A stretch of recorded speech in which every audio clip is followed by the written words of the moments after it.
Dhoraji police station ખાતે રાજકોટ જિલ્લા police દ્વારા વિશ્વ ડ્રગ્સ વિરોધી દિનની ઉજવણી કરવામાં આવી હતી। ધોરાજી પોલીસ સ્ટેશન ખાતે 500થી વધારે વિદ્યાર્થીઓની હાજરીમાં ધોરાજી કોર્ટના જજ તેમજ સરકારી અધિકારીઓની હાજરીમાં આ ડ્રગ્સ વિરોધી સેમિનાર યોજાયો હતો અને તેમાં પણ એક વિશાળ રેલીનું આયોજન કરાયું હતું। ધોરાજી કોર્ટના જજ સુનિલકુમાર વામનભાઈ વાઘ તેમજ જજ Priyankaben Gamit, DYSP Rohit Dodiya, deputy collector Likhiya, સરકારી વકીલ કાર્તિકે પારેખ, સરકારી હોસ્પિટલના અધિક્ષક ડોક્ટર જયેશ વસેટિયન અને પોલીસ ઇન્સ્પેક્ટર રવિ ગોધમ, અગ્રણી કિશોરભાઈ રાઠોડ, પીએસઆઈ વિક્રમસિંહ જેઠવા વગેરે આગેવાનોની હાજરીમાં આ વિશ્વ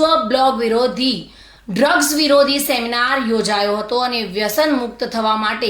માર્ગદર્શન પૂરું પાડ્યું હતું। ત્યારબાદ ધોરાજી પોલીસ સ્ટેશન ખાતે વિશાળ જનજાગૃતિ રેલીનું આયોજન કરાયું હતું અને અધિકારી દ્વારા પ્રસ્થાન કરાવેલા રેલી શહેરના રાજમાર્ગો પર ફરી અને લોકોને જાગૃત કર્યા હતા। આજનો દિવસ એટલે વિશ્વ એન્ટી ડ્રગ ડે, એના અનુસંધાને ધોરાજી સિટી પોલીસ સ્ટેશન વિસ્તારમાં એક મોટી રેલીનું આયોજન કરવામાં આવેલ છે અને તમામ વિદ્યાર્થીઓ 1500 જેટલા વિદ્યાર્થીઓ આ પેલામાં જોડાયેલા છે અને 14 જેટલી સ્કૂલો એમાં ભાગ સ્વયંભૂ લીધેલો છે અને પોલીસને સહકાર આપેલ છે। પોલીસ તરફથી આપ સૌ મીડિયાના માધ્યમથી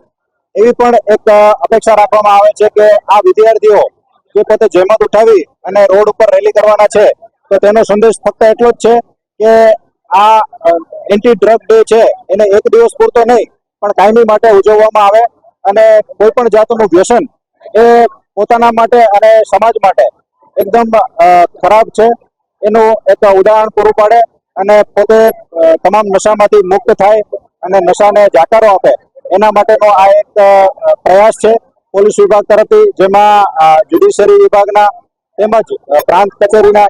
તેમજ હોસ્પિટલ વિભાગના અધિકારીઓએ પણ પોતાનો સમય કાઢીને અહીંયા અમને સહયોગ કર્યો છે। તે બદલ હું તેમનો પણ આભાર માનું છું અને ખાસ કરીને જે 1500 વિદ્યાર્થીઓ, રેકોર્ડ બ્રેક વિદ્યાર્થીઓ આ રેલીનું આયોજન કરવા જઈ રહ્યા છે તેના માટે હું પોલીસ વિભાગ અને શિક્ષણ વિભાગનો આભાર માનું છું। જય હિન્દ। વિમલ સોંદરવા સાથે bureau report, today Gujarati news.